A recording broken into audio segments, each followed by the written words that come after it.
আসসালামু আলাইকুম ওয়া রহমাতুল্লাহ। অনেকেই প্রশ্ন করেন, আমি নামাজ পড়ি, রোজা রাখি, তারপরও জীবনে অভাব কেন? অভাব কি গুনাহের কারণে আসে, নাকি এটা আল্লাহর পরীক্ষা? আজকে আমরা কুরআন, হাদিস এবং একটি ঐতিহাসিক ঘটনা দিয়ে বিষয়টি পরিষ্কারভাবে জানব ইনশাআল্লাহ। ১ নম্বর কারণ, অভাব আল্লাহর পক্ষ থেকে পরীক্ষা। আল্লাহ তাআলা কুরআনে বলেন, আমি অবশ্যই তোমাদেরকে পরীক্ষা করব কিছু ভয়, ক্ষুধা, সম্পদ ও প্রাণের ক্ষতি দ্বারা। সূরা আল বাকারা।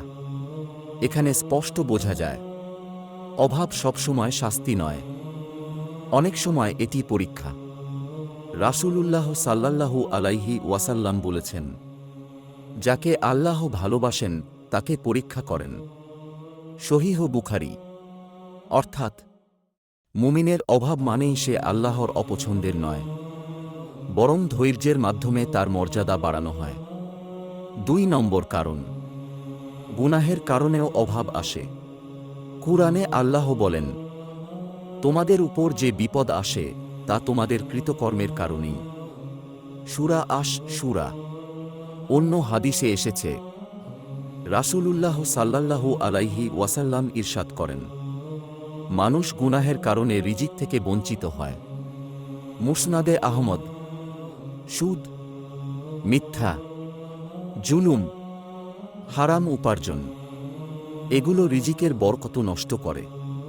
একটি ঐতিহাসিক ঘটনা, খোলাফায়ে রাশেদিনের যুগে, বিশেষ করে হযরত উমর ফারুক রাদিয়াল্লাহু আনহু, ওনার সময়ে একবার ভয়াবহ দুর্ভিক্ষ হয়েছিল।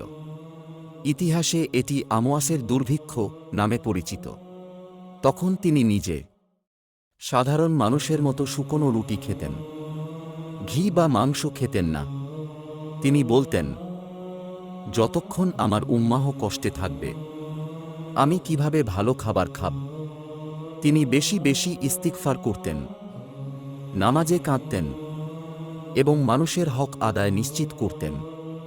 এই ঘটনা আমাদের শেখায়, অভাব এলে তাওবা, ইস্তিগফার ও ন্যায়পরায়ণতা জরুরি। সমাধান কি? রাসূলুল্লাহ সাল্লাল্লাহু আলাইহি ওয়াসাল্লাম ইরশাদ করেন, যে ব্যক্তি ইস্তিগফারকে নিজের জন্য অপরিহার্য করে নেয়, আল্লাহ তাকে সব দুশ্চিন্তা থেকে মুক্তি দেন এবং এমন স্থান থেকে রিজিক দেন যা সে কল্পনাও করে না। আবু দাউদ। আহলে সুন্নাত ওয়াল জামাতের বড় ইমাম, ইমাম আহমেদ রেজা খান রহমাতুল্লাহি আলাইহি, তেনার লেখায় বারবার বলেছেন, রিজিকের বরকতের জন্য দরুদ শরীফ, ইস্তিগফার ও হালাল উপার্জন অত্যন্ত গুরুত্বপূর্ণ। মনে রাখবেন, রিজিকের মালিক মানুষ নয়, সরকার নয়, বাজার নয়, রিজিকের মালিক একমাত্র আল্লাহ। ভিডিওটি ভালো লাগলে লাইক দিন, শেয়ার করুন এবং সাবস্ক্রাইব করুন মাফিজুল ইসলামিক ম্যাক চ্যানেলে। আল্লাহ আমাদেরকে হালাল রিজিক ও বরকতময় জীবন দান করুন। আমিন।